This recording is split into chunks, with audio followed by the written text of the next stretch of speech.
So help me welcome to the stage my good friend, Rick Geha. Give him a hand, everybody.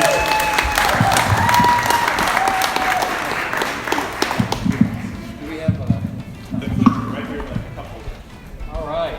Do we need the mic because we're recording, or are you worried that people won't hear me? We're recording. Okay. All right. Well, hi there. How are you? I'm not used to a handheld mic, and I'm not used to being on a stage where I can't walk around and touch you.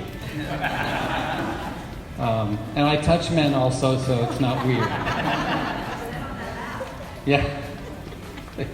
She has a picture of me sitting on a man's lap. That's why she said that. Okay, so when you get to... The reason I asked to go first was because no one ever wants to follow Brent, Gove, or Sean work, which you'll know after you hear them speak. You go, gosh, Rick's probably very happy that he went first. But I want to warm you up for today. I want to get you some things that I work on myself. So let me tell you what I mean by that. How many of you sell real estate as the major source of your income? Okay, so if you look around the room, almost everybody raised their hand. How are you, sweetheart? Good. So as you look around the room and you see all these people that are literally still, like May of 2020, I will celebrate 40 years of selling houses. Okay, so, and it continues to be a very large source of my own income. And if I'm suffering with something or struggling with something, that I truly believe that everyone else is also. Not necessarily the exact same things, but the cause of the mindset behind that problem is very similar. So how many of you believe that you are capable or have the capacity to sell many more houses than you are currently selling? All right. If you did not raise your hand, do you believe you're at your capacity limit? Does someone in here believe, that's it, the number of houses I'm selling, there's no way I could ever sell any more? Just raise your hand. Okay. I think that nobody would have the guts to raise their hand to that question. Be like, I don't want anybody to think I'm a know-it-all, even though I am. So the reason I bring this up is I started managing real estate offices in 1993, my 13th year in the business. I got asked to manage an office, and I said to the people, what's the pay before I accepted the job? What am I going to get paid to manage these 12 agents in this office? So it wasn't a really big office. They said, we'd like you to come. And I said, first, why am I a candidate? They said, oh, you're a candidate because you're a top listing agent in the area. Now, this was Fremont, California, 1993, okay? So I said, all right, what's the pay? They said, the pay is nothing. I said, I beg your pardon? And they said, we want you to just keep kicking butt and selling and listing professionally like you do, because we think that if you're a top listing agent, you'll do a good job managing an office. And I said, again, you said that was zero pay. They go, well, let me correct you. The office is currently not profitable. When it's profitable, you'll get 45% of the profit. So, what do we do in real estate? We work for a commission. We don't have guaranteed money. I'm like, yeah, baby, 45% of the commission. I'll work for that. I'm only getting 6% on the other side, right? So I was really excited about that. I joined that company in May of 1993, and come Christmas time, it was going to be my first Christmas time as a manager. My job was to recruit and bring more people in. Now, I'm going to tie this story up in a bow so you get how it relates to you individually. If for some reason, anywhere in this room that you can hear me, you think this does not apply to you, I promise you it does. Because on the week after Thanksgiving, I got a letter from the corporation. The corporation owned 21 real estate offices in 21 cities in the Bay Area. They even had one in San Carlos. They had them everywhere. They had one in Burlingame. They had one in Walnut Creek. It was a company at the time called Contempo Realty. If you've been in the business a long time, you probably remember that. So when I took over the Fremont office, it was 12 agents, total of 12 agents. I was super excited. But the one thing that happened at Christmas time that really resonated with me, I'd already been a real estate agent for 13 years. In my 13 years, I felt I'd experienced about 4 or 5 years of success where I was really doing well. The rest of them, I thought I was being pretty mediocre to less than average. How many of you, please, you don't even have to raise your hand, just think about this question. How many of you have found yourself settling for mediocre because it's comfortable? Don't raise your hand. Well, thank you. That's very honest of you, Elizabeth. I know you very well.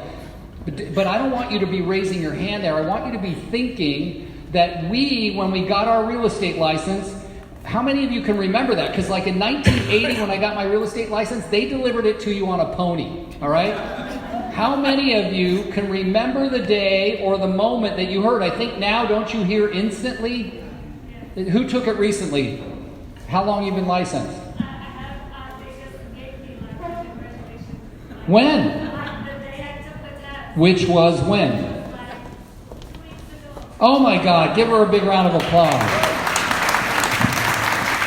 Congratulations. Damn, I can remember 2 weeks in the business. I was still crying. I'm glad you're smiling. That's good. But think about that. Now they're telling you instantly, but I had to wait 2.5 weeks to find out if I passed.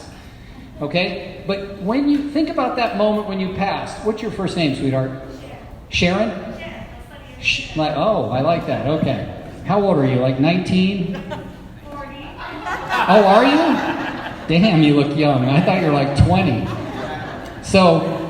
But imagine, I got that letter in the mail, and think about when you did. When you found out you passed your real estate license, there must have been a reason why you did. I held mine up, and I said to myself, I'm going to be so average at this.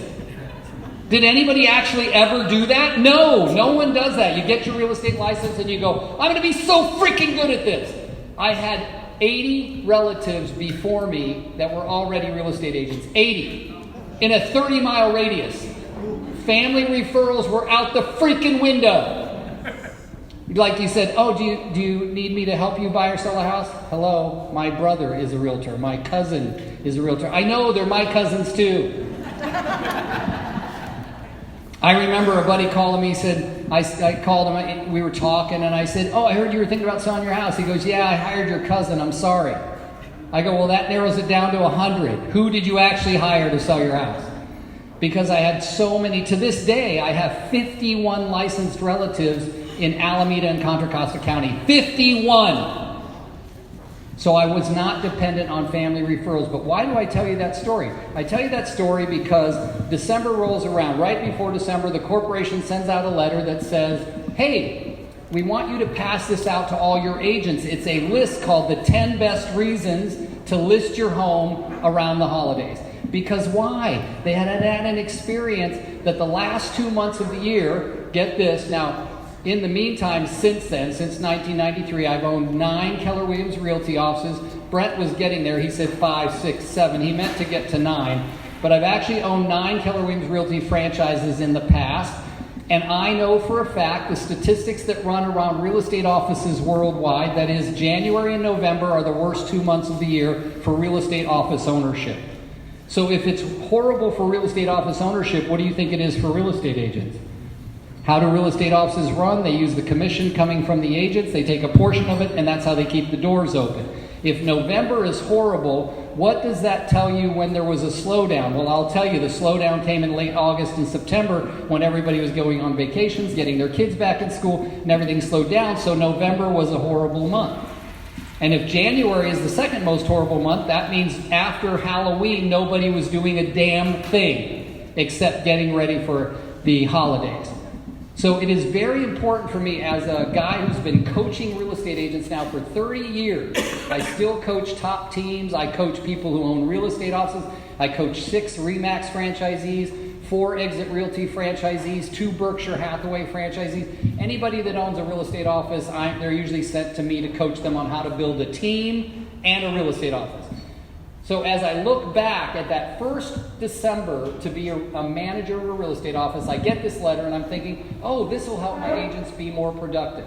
What I came to find out is my agents and their clients did not need a letter saying, why would you list your home at the holiday? Oh, because the homes look better, that the buyers have more time to go look at properties because they have more time off, that people are more excited around that time of the year. The problem that I discovered by the second week of December in 1993 was that agents have come to a complete halt mentally about selling real estate for the rest of the year. And it actually starts right around Halloween. So that's why the timing of today's class, like I got a little insight into what Brent's going to share with you and what Sean is, and they're going to build on what I'm talking about.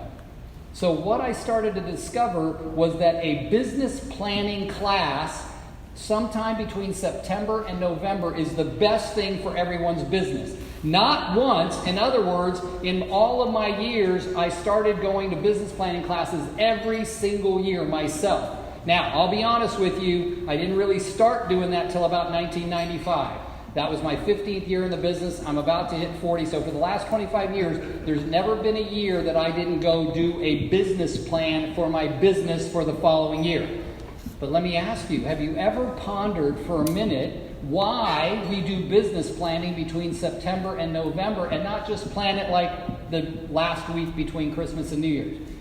Because if you think about running into a swimming pool, isn't it great to have a diving board so you can get a head start, and then you bounce on that diving board, it sends you way up in the air, and you come down and have a wonderful splash, and you enjoy your time. It's the same thing with airplanes. They need a runway to get going. So what I'd like you to consider for a minute is that Brent's going to tell you, by the way, Brent, will you tell them about the business planning clinic that Sean is going to do? Yes. And the date and time. So I want you to remember that. Please remember that. Sean Kokoska is going to be teaching a business planning clinic, and it will be one of the best things to take from this course and go to that one so that 2020 will be your best year ever. But I want you to consider for a moment why that runway is so important. For you, that runway is going to be November and December. November and December will be the runway that allows you to have 2020 be your best year ever. And we've all, I can't even tell you the number of years. I set a goal in October of 2018 to take 100 listings in 2019. I've never taken 100 listings in 1 year in my entire life. And guess what? I didn't in 2019 either. Now, I could spend a lot of time reminding myself when I look in the mirror how badly I suck because I didn't hit my goal. Or I could remind myself that I set a big, hairy, audacious, ridiculous goal, something that's a good 50% bigger than I'd ever accomplished in my career. And I set that for a reason. The problem that we have, forget real estate for a minute, forget sales, forget commissions or what we do for a living, is somewhere along the lines, somewhere between our 3rd birthday and our 30th birthday, we stopped dreaming big. Something happened. Somebody smacked us across the face, whether it was literally or virtually, and allowed us to say, wait a minute, maybe I've been dreaming too big. Maybe I should start dreaming smaller. That's crap. I can actually remember when it happened. And for me, it happened as a result of some things that I did that I was responsible for. And the guilt and the misery I put myself through made me believe that I was not deserving of dreaming big anymore. Start to ask yourself, what are my demons? What are the things in my past? What happened that one day I woke up and decided that mediocrity and average was okay for me?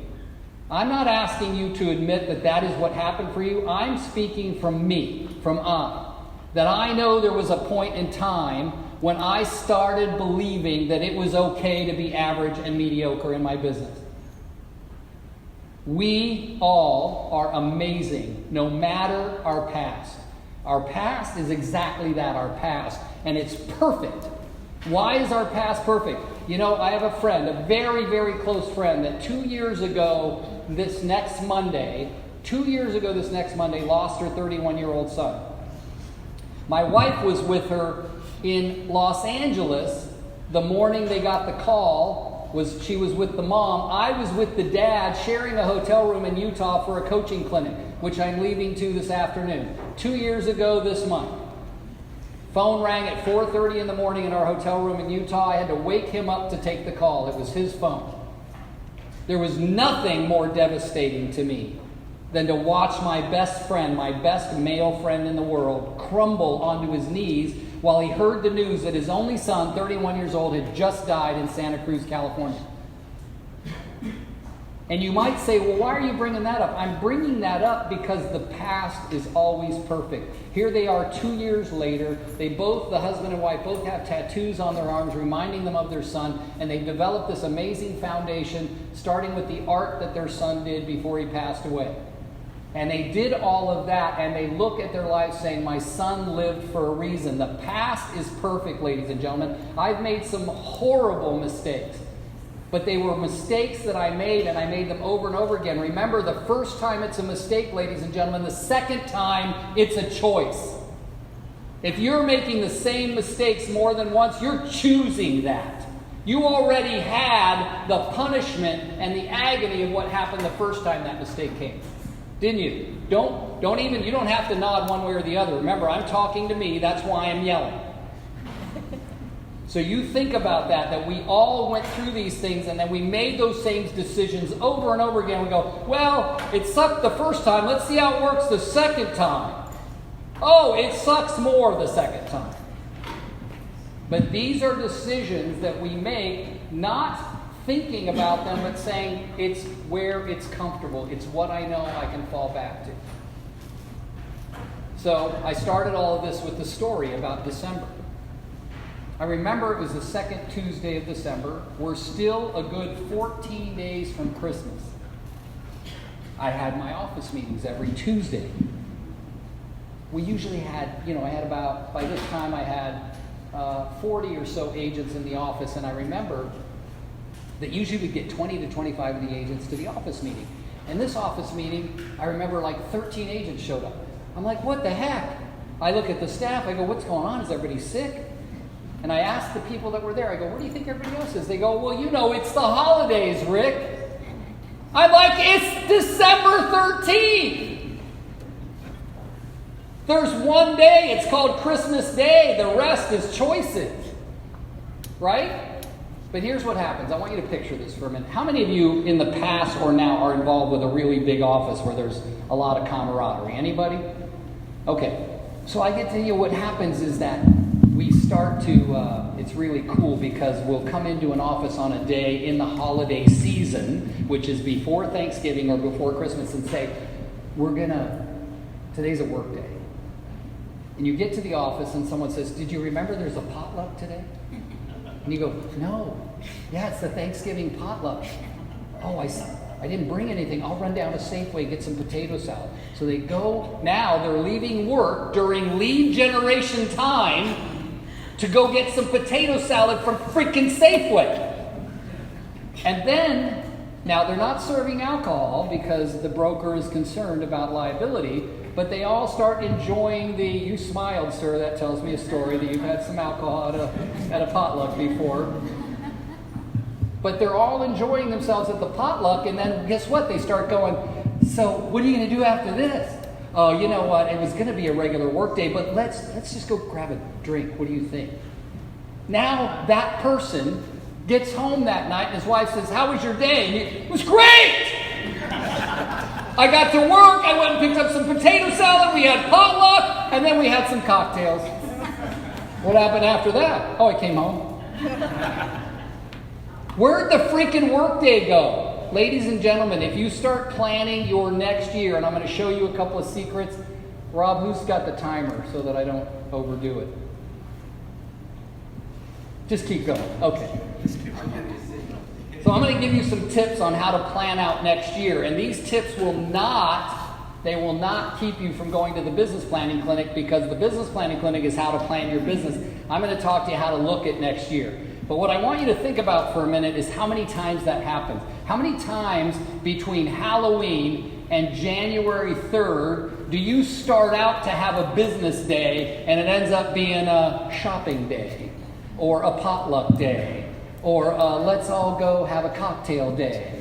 Or, you know what, let me just get on Amazon for just a few minutes and then 3 hours are gone 10 minutes later, right? Or you say, let me just scroll Facebook or Twitter or Instagram or any of those things. My son says, Dad, why don't you follow me on Twitter? He's a journalist right here. He writes for the San Jose Mercury News and the East Bay Times.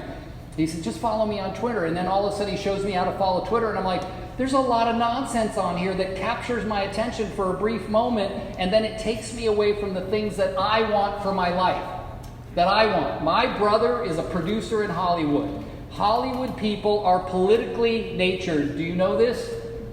Okay, he's mad at me because he says these words. I have to clean it up for the crowd. But he says my head is lodged so far up my rear end that I can't see anything but my real estate clients. Because he asked me political questions that involve this party versus this party, and I know nothing. I go, who's that? Right? There's a guy, and I go, who's that? He'll say, oh, did you hear about so-and-so? I go, who's that? Then he gets even more mad, especially if he's had a cocktail. Then it's worse. Right? Because if I don't know the name of a certain political party or a person that's high up in the news right now about politics, then he says, dude, you got to get, real estate isn't everything. I go, it is to me. Right? I just don't choose to go there. It's another taking me away. Do I vote? Yes. Do I do what my civic duties are? Do I support the military? Do I give up my seats to veterans on my airplanes that not my airplanes, but other people's airplanes that I fly on? Yeah, I do all of that. But I'm not that kind of guy that can be spending lots of time learning about apps and what's going on Twitter and LinkedIn, because all of that, for me, takes me away from what I do for a living, which is what? Close escrows on houses, which is the day you get paid. Everything else is noise until you get paid. Do you get that? Now, how many of you had an experience like this? You're standing at the front door with the keys, and the buyers are right there, and they're first-time buyers, and you sold them this place. Today it closed. You said, I'll meet you there. I'll pull the keys out of the lockbox, and I'll let you in. I want you to think for a moment, how many of you had an experience like that, where there might have been some emotion on your part or the part of the buyers? How many? Now be honest, like there's been some emotion where they were so excited, like they couldn't even believe that you helped them buy the house, because before they met you, everybody had told them they couldn't buy a house. Did that ever happen to anybody? Yeah, look how young you are, and that's happened. How long ago? Can you remember the actual incident? Probably like 2 years ago. 2 years ago. What's your name, young lady? Yvette Martinez. Yvette Martinez. And where are you from? Walnut Creek area. Oh, okay. I live in Pleasant Hill. We're neighbors. Yeah. So you remember the experience. Was it buyers in this case or sellers? And they were first-time buyers? They had been their first-time buyers. They had been told multiple times that they couldn't get a house. Yeah. Different lenders, and I said, work with me. We will find you the right lender. So now you're at closing day. Is there some emotion? Absolutely. Okay, some tears? Yeah, absolutely. Right. Hugs. Yeah. Hugs and everything. And then guess what she did afterwards? She went and picked up her commission check. Didn't you? Yeah. Was there some smiles when you did that? All right. See, all of the emotion, the belief that we are doing something that changes lives. Don't we all believe that? Right. Now, isn't there a million ways that you could go out in the world, make a living, and still change lives besides sell real estate? Yes or no? Okay, you picked real estate. Why? Why? In the end, ladies and gentlemen, all the emotion, I've done it. I've hugged buyers. I've cried myself when the woman wasn't crying. I was. And at the end they go, this is so cool, Rick. And then I go, me too. And then I go, hey, where's my check? Because what is it that we do this for truly at the end of the day? Make a living. The check! Now, you might be like my wife. My wife is not motivated by money, but she is motivated by what she can do with the money. I'm not sure why you find that funny. That says a lot about you, though. But what I mean by that is, I love selling real estate. I'm really good at it. I'm really good at it. In other words, I'm really good at understanding a core need for a seller, a core need for a buyer. What's the motivation behind buying? What's the motivation behind selling? I sent a letter the other day to a seller that we had a potential chance at. He approached us, even though he'd been listed on the market for 163 days. He approached us.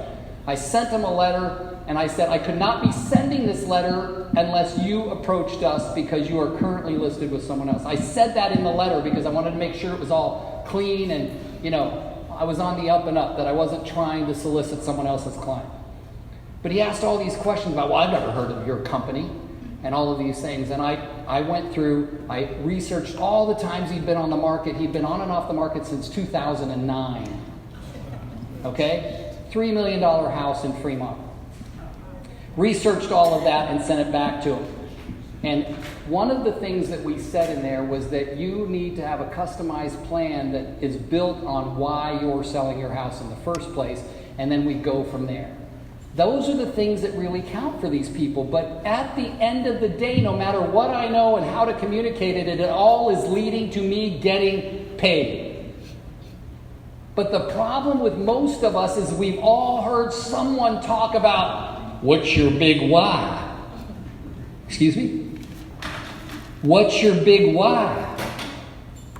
First of all, what is a why? It's your why.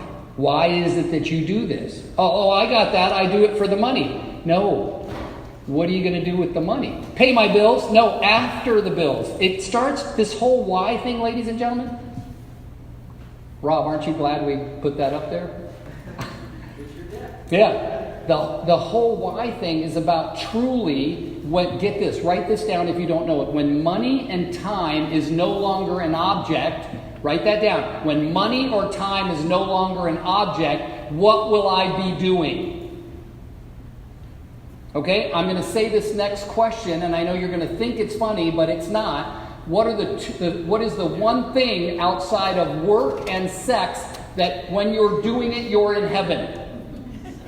Outside of work and sex, ladies and gentlemen, meaning those two are off the table. What's the one thing outside of that drives you nuts, that you want to do more of, that when you're doing it, you're lost, and doing it, you never have to be reminded to do? What is that one thing? Think about that. What did you say? Nothing. Okay, but how do you like to do nothing? Is it on a couch? Okay. So that in itself is something, and that's called decay. Right? I'm serious. There's two things in life. There's growth and decay. I like to admit openly to my wife, we have that kind of relationship, hey, Saturday, it's going to be a decay day. And she knows instantly what that means. It's going to involve a couch, some alcohol, and some unhealthy food. That's decay for me. Right? There's nothing wrong with that. Call your decay days out. That guy that went to work on Tuesday morning, planned on working, and then ended up going to get potato salad, and then ended up at the potluck, and then at the bar. That's not a planned decay day. They are not allowed. Only previously planned decay days get to count. See, you know already. What's your first name? Forrest. And how old are you, Forrest? 28.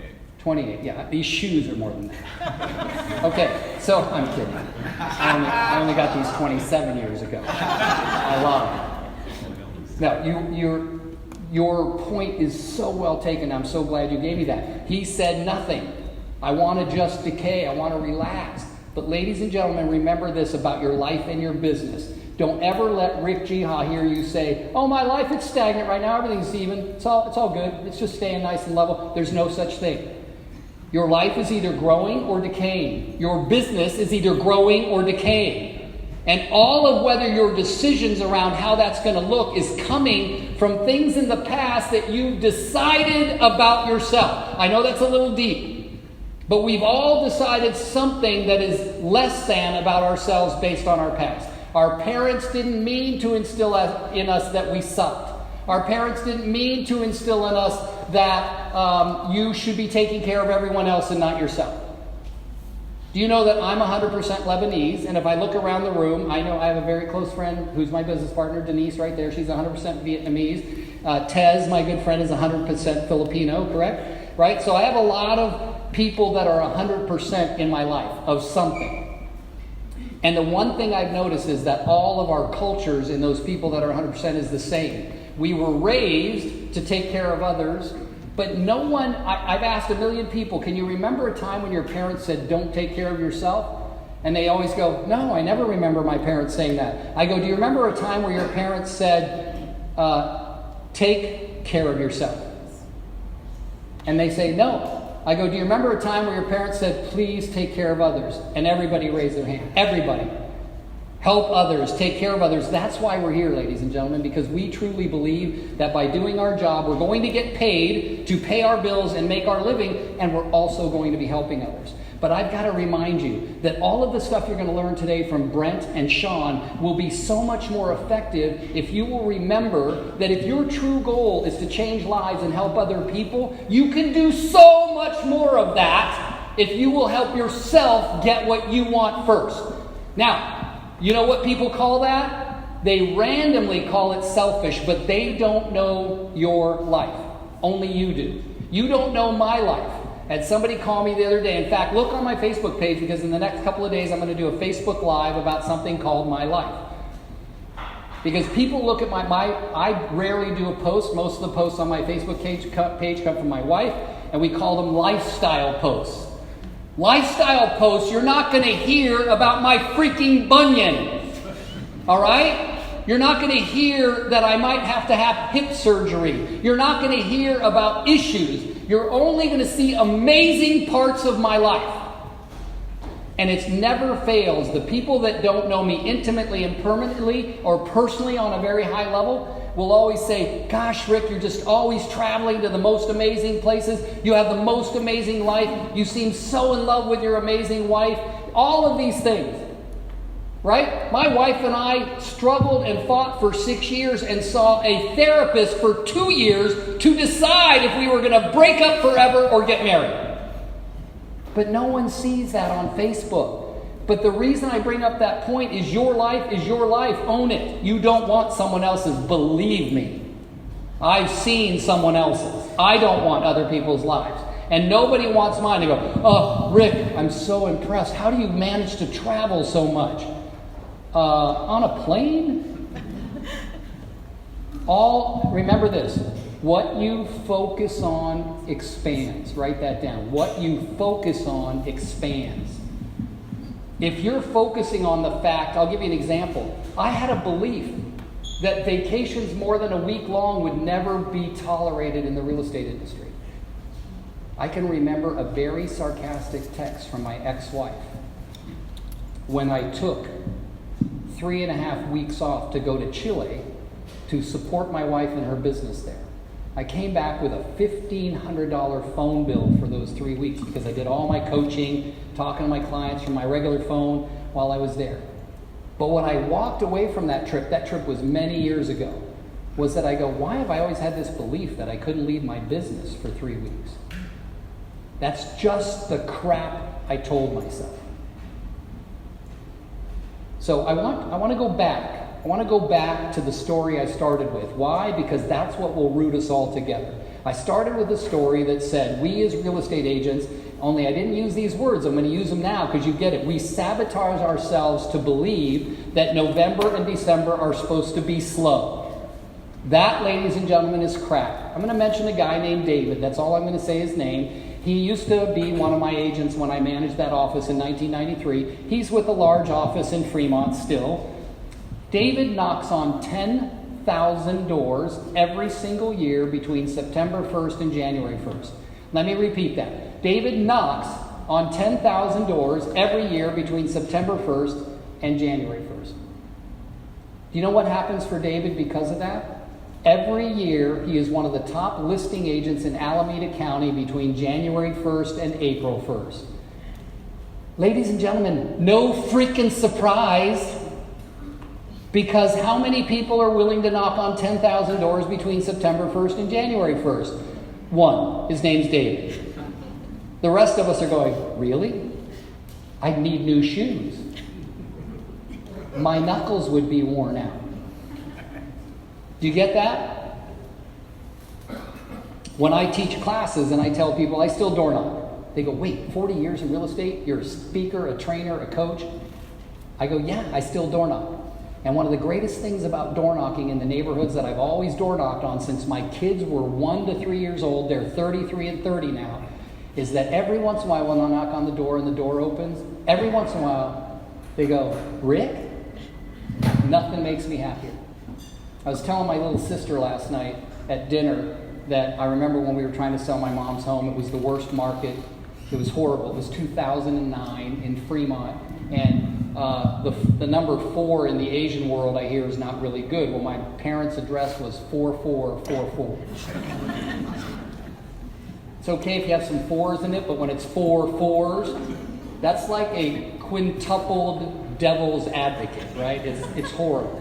The house took 2 years to sell. And I remember I'd go out door knocking, and I said, I remember that I door knocked on one door after knocking on doors for an hour and a half in Glenmore, which is kind of a high-end single-story community in Fremont, that I knocked on this one door, and this heavy-set guy took my flyer, crumpled it up, threw it back in my face, and then slammed the door. Now, this is 2009, which means what? I'd been in real estate already 29 years. I'd knocked on more doors than I could ever remember to count. Thousands and thousands and thousands and thousands of doors. And at that point, I was so emotional about what was going on. My mom's house wasn't selling, and I said a foul word that started with an F. And not to anyone, because the door was closed. I was kind of talking to myself, and I said, I need a nap. And the apartment I was living in at the time was literally 2 blocks around the corner. I went back to my apartment, and I turned down the black shutout. Now, this is like 1 in the afternoon. And took a nap because I was fed up. I've got to tell you, that's okay. Get fed up, but just get back in the game, right? Where was I Sunday morning? Preparing for an open house, doing all those things. We sabotage ourselves on a regular basis. We set a schedule. We say, today, how many of you have done this? And if not, all of you raise your hand. I'm going to call you all liars. Today, I'm going to get a lead, a good one. One that really wants to buy or sell. And then all of a sudden, magically, it's nighttime, you're at home, and you go, I never got that lead. Anyone? Yeah, it happens all the time because Colleen, thanks for being honest. It happens all the time because guess what? Stuff gets in the way, but we allow it to. The difference between the biggest producers I've ever coached and the lowest producers I've ever coached, guess what the difference is? One thing, it has nothing to do with race, sex, education, marital status, religion, background, education, none of that. What matters is one thing. What did you focus on during the day? What did you do that day? That's all that counts. So I'm going to start to wrap up. But if I don't wrap up with something that you can take away and put into action, then I suck. Get out your papers and write down these words in descending order. So the first word you're going to write is play. P-L-A-Y. Now go 2 lines down and write down the word prep. P-R-E-P. And then go 2 lines down more and write the word pay. So what you should have is play, prep, and pay. Play, prep, and pay. For those 3 words to become effective for you, I want to go back to you understanding that November and December, people are willing to buy and sell. They just don't know you're willing to work. I remember being in a Mike Ferry seminar in 1983 where someone raised a hand and said, I'm not sure your ideas work. That's literally what someone said from the 5,000 people in the audience. I was so glad I was not the one who said that. Because Mike Ferry threw the mic down on the ground.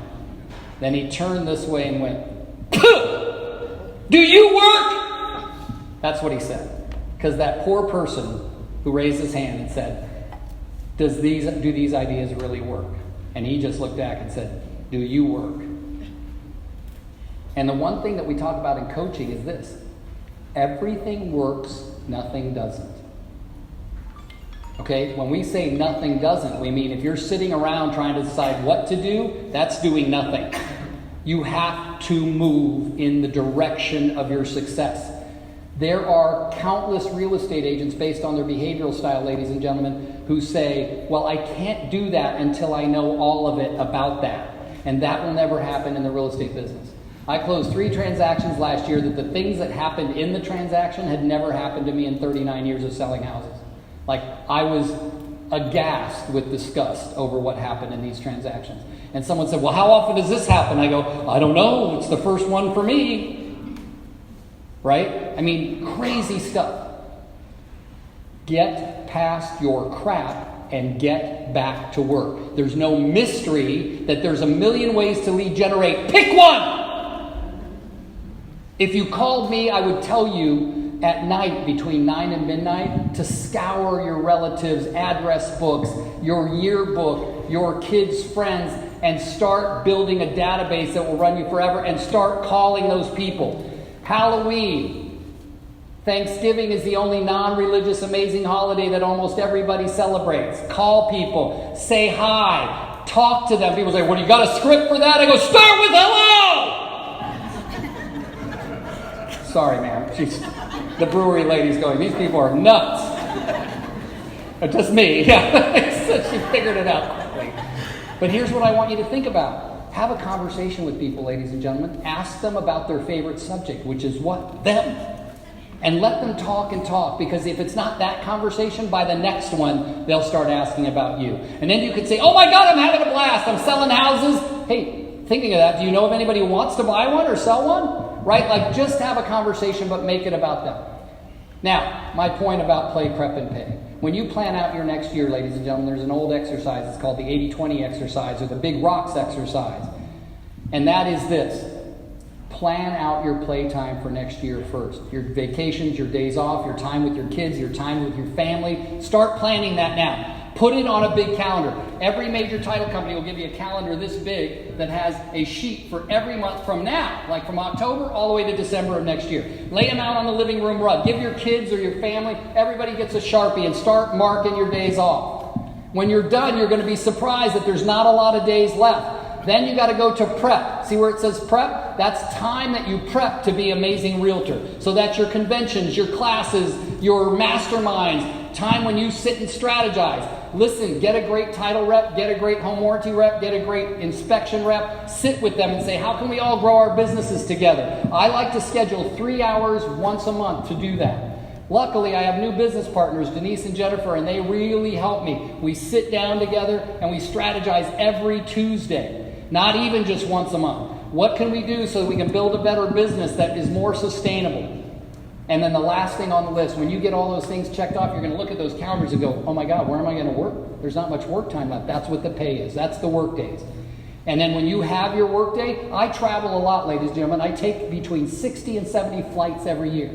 And I'm still going to close 40 to 50 million every year. Why? Because I really commit to, what did you say, Brent? I really commit to when I'm working, I'm working. I'm working. I'm calling people about their homes. I'm still a file guy. I have a stack of red files this high of listing appointments I went on in the past that never listed with me or anyone else. And I still call them. So look at your play, prep, pay, ladies and gentlemen. Remember what I said earlier today, because that's the message I want you to take home. It's time to put you first. I'm lighter, I'm healthier, I'm happier, and I'm more in love than I've ever been in my life. Because of that, because I concentrated on what I want, I can help thousands more people than I could when I was overweight, unhappy, and had no relationships in my life. The more you work on what you need, even if you want a decay day, take it, damn it. Have your decay days. But remember, help you get where you want, then you can go out and help a lot of other people get what they want. I hope your 2020 is amazing. God bless you.